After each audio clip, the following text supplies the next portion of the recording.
Bonjour, j'espère que vous allez bien, que vous avez passé de très belles fêtes de fin d'année et que la reprise n'a pas été trop compliquée aujourd'hui. On est le 3 janvier et c'est plus que jamais le moment de penser à vos huiles essentielles.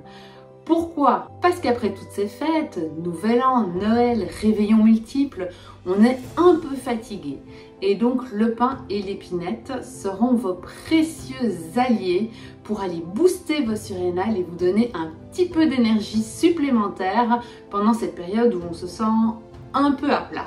Ensuite, les fêtes ont eu raison de vous et votre foie est très engorgé et douloureux. Pas de souci, encore une fois, les huiles essentielles viennent à votre rescousse. Et là, vous pouvez penser à l'huile essentielle de carotte, l'huile essentielle de romarin verbenone, qui seront de puissantes huiles essentielles drainantes du foie et qui vont un petit peu aller vous nettoyer, désengorger tout ça.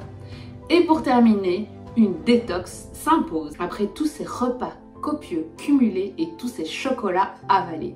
Et pour la détox, pourquoi pas une petite cure de citron, tout simplement 2 gouttes à avaler tous les matins pendant 21 jours. Je vous souhaite une très belle année 2022, que cette année 2022 soit pour vous une année de changement, d'épanouissement et de réalisation personnelle. Tout est possible, une nouvelle page blanche s'offre à vous et c'est vous qui devez en écrire l'histoire. Pour Pranazen, 2021 a été une année vraiment très riche en nouveaux projets, notamment un gros projet personnel, puisque nous avons enfin acheté notre maison. Donc ça a été une année très bousculée, où il a fallu beaucoup courir entre le perso et le pro, puisque vous vous doutez qu'acheter une maison, on n'a pas acheté la première maison qu'on a visitée, donc ça a été vraiment beaucoup de visites, beaucoup de stress, ensuite un déménagement. Et voilà, pour 2022, un peu plus de sérénité. Au niveau professionnel, année très chargée également puisque plein de nouvelles opportunités se sont présentées à Pranazen. Tout d'abord, aller former les pharmaciens d'officine à l'aromathérapie grâce à Pranarome, que je remercie. Ensuite, des publications pour Femmes Actuelles, merci à Aude Tixeron, ou dans Marie-Claire, merci à Nolwenn Dulaz. Et pour terminer, France Bleu Héros qui m'a proposé à plusieurs reprises de venir leur parler des huiles essentielles à l'antenne. Merci dans ce cas à Léopoldine Dufour. Merci à vous tous, car sans vous, tout cela n'aurait pas été possible. Mais ce n'est pas tout, puisque cette année, j'avais décidé de mettre en place les aromas coups de pouce. Et ça a été vraiment très chouette pour moi de pouvoir vous retrouver par petits groupes de 5 pour pouvoir vous aider à avancer dans votre pratique avec les huiles essentielles. Donc comment ça se passait? Il y avait 5 personnes qui pouvaient réserver leur place et on se retrouvait via une session privée pour pouvoir échanger et discuter autour de l'aromathérapie. Et comme c'était déjà le cas en 2020, nous nous sommes retrouvés tous les premiers du mois pour une conférence thématique ou pour une interview d'experts et tous les 15 du mois pour une session questions-réponses. Alors maintenant se pose la question, que faire pour 2022? Et là j'ai vraiment dû beaucoup réfléchir et me dire qu'est-ce que j'ai envie profondément en 2022?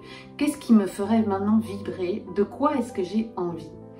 Et ça m'est apparu comme une évidence, ce qu'il me faut maintenant, c'est du présentiel.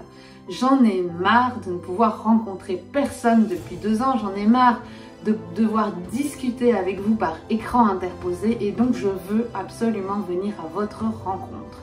Pour cela, rien de tel que d'organiser des conférences en pharmacie, que ce soit en Belgique ou en France pour le grand public.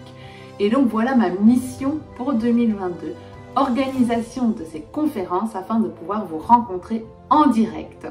Mais pas seulement aller à votre rencontre, mais aller aussi plus profondément à la rencontre des huiles essentielles. Et pour ça, aller visiter plus de distilleries, aller rencontrer des petits distillateurs pour voir la merveille de distillation des huiles essentielles, comment ils travaillent, quelles sont leurs pratiques, tout le travail qu'ils mettent en place pour nous fournir ces précieuses merveilles de la nature. Et donc ça va vraiment être l'année où je vais aller rencontrer des distillateurs dans le Gard, dans l'Aude, dans l'Hérault, aller vraiment à leur rencontre, voir comment ils travaillent. Car rappelons-le, sans eux, rien de tout ça ne serait possible. Et un dernier projet qui me tient vraiment à cœur et que j'aimerais pouvoir enfin réaliser, parce que ça fait des années que je veux le réaliser, c'est de me rendre au congrès Phytarome Grasse. C'est un congrès très important d'aromathérapie où on peut rencontrer les plus grands aromathérapeutes, les plus grands aromatologues et ils partagent avec nous les dernières recherches et les dernières découvertes sur les huiles essentielles. Donc là, je me suis fixée de vraiment aller participer à ce congrès. Donc c'est en mars, j'espère que ce sera possible, mais en tout cas, je vais tout faire pour enfin pouvoir y aller. Je vous souhaite une très belle soirée et j'ai hâte de vous retrouver pour la nouvelle aventure 2022. À très vite!